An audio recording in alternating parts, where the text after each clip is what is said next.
Hi there, and welcome to another edition of Cinescape Magazine Entertainment News. To All the Boys author Jenny Han has signed an overall film and television deal with Amazon. The news comes as Han is currently adapting her young adult novel, The Summer I Turned Pretty, for the streamer as a series and serves as a co-showrunner and executive producer. Freeform's half-hour comedy Single Drunk Female starring Sophia Black-D'Elia and Ali Sheedy has been renewed for a second season. Its series centers on a 20-something alcoholic who, after a public flameout at a New York media company, is forced to seize the only chance she has to sober up and avoid jail time by moving back home with her overbearing mother in Boston. Oh, that's all original. Cool. HBO Max has premiered the full trailer for the second season of its critically acclaimed series, Hacks, which sees Gene Smart and Hannah Einbinder's characters head out on a road trip. Laurie Metcalf, Martha Kelly, Ming-Na Wen, Susie Essman, Margaret Cho, and Devin Sawa are all set to appear in the 8 new episodes, which will air 2 episodes every Sunday from May 12th through June 2nd. Ubisoft has officially ended online support for over 90 games, effectively making some titles like multiple Tom Clancy Rainbow Six Vegas titles and the Avatar games unplayable online. According to Ubisoft, the offline single-player portions of the listed games won't be affected, but online functionality will be disabled, including not just online multiplayer, but also in-game news and player stats. Units and challenges for the games that used Ubisoft Connect will also be disabled, as will content that could be unlocked through Ubisoft Connect like maps and skins. The list mainly impacts 360 PS3 era titles and include the 3 Ezio titles of the Assassin's Creed franchise: Far Cry 1 and 2,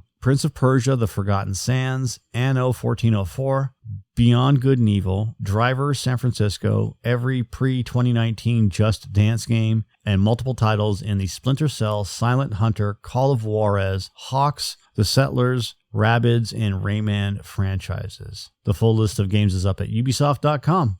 The long gestating film adaptation of the musical Wicked is undergoing a change-up and will be split into 2 films. Filmmaker John M. Chu announced the news on social media this morning, confirming Universal Pictures will release the first movie on Christmas Day 2024, with the second to come a year later on Christmas Day 2025. Ariana Grande and Cynthia Erivo are set to star in the lead roles of Glinda and Elphaba, respectively. They succeed in the roles played by Kristen Chenoweth and Idina Menzel on Broadway. This prequel to The Wizard of Oz deals with the lead-up to Dorothy's arrival in Oz and marks Chu's follow-up to last year's rave-reviewed but underperforming adaptation of the musical In the Heights. Stephen Schwartz, who penned the music and lyrics to the original Broadway show, is adapting the screenplay with Winnie Holtzman, and Mark Platt is producing. Netflix has premiered photos from Anthony and Joe Russo's upcoming action feature, The Greyman, starring Ryan Gosling, Chris Evans, Ana de Armas, boasting a budget of $200 million.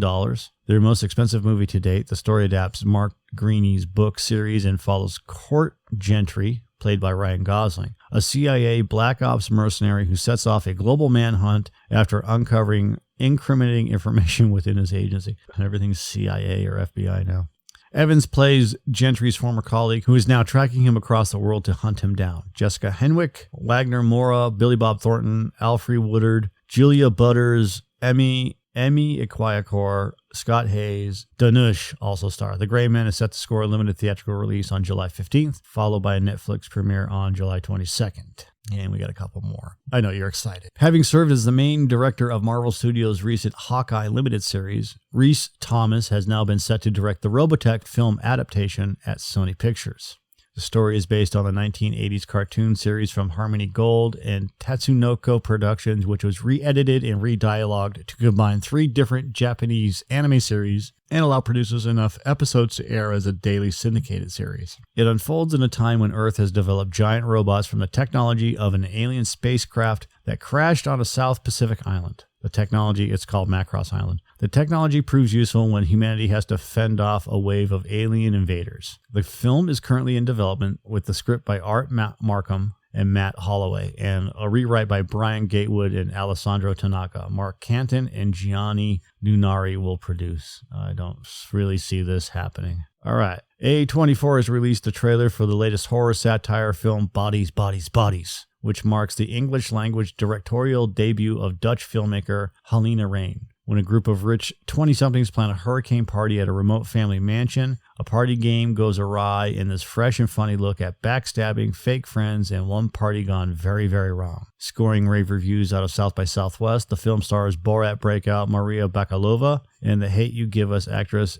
Amandla Stenberg, along with Myha'la Harold, Chase Sui Wonders, Rachel Sennett, Lee Pace, and Pete Davidson.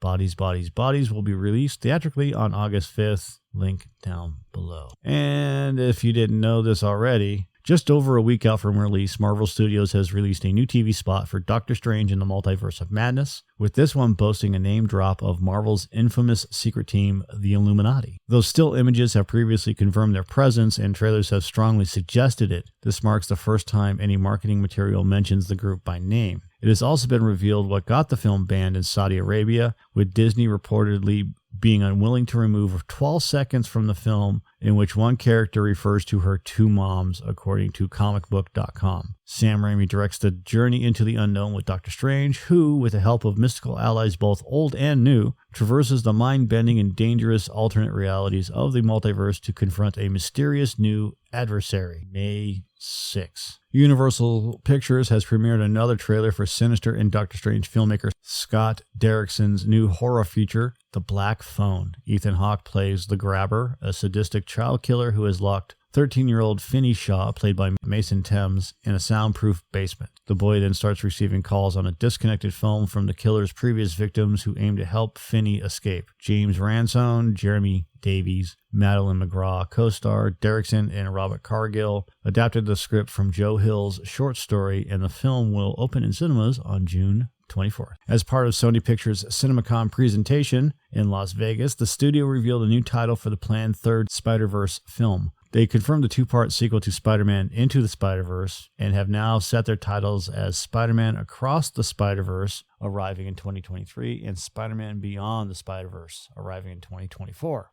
Across the Spider-Verse will boast the largest crew for an animated movie, with about 1,000 people or more working on it, and the film incorporates 240 characters across 6 universes so far. Studio chief Tom Rothman is very confident in the film, saying to the crowd, "To the opposition, I'd just say, watch the fuck out. I've got a big reputation to keep up over here." Sony Pictures and Tom Rothman, who is the studio chief, confirms that a third Venom and another entry in the Ghostbusters franchise are on the way, but there are no further details as to what to expect from either title, which are obviously in the early stages. Sony also teased a reel of its upcoming films, including Marvel and Sony's Kraven the Hunter, the Adam Driver-led 65, the George Foreman biopic, the Whitney Houston biopic I Want to Dance with Somebody, and the planned third Equalizer. Yay. Thank you all, and have an excellent day or night, wherever you are.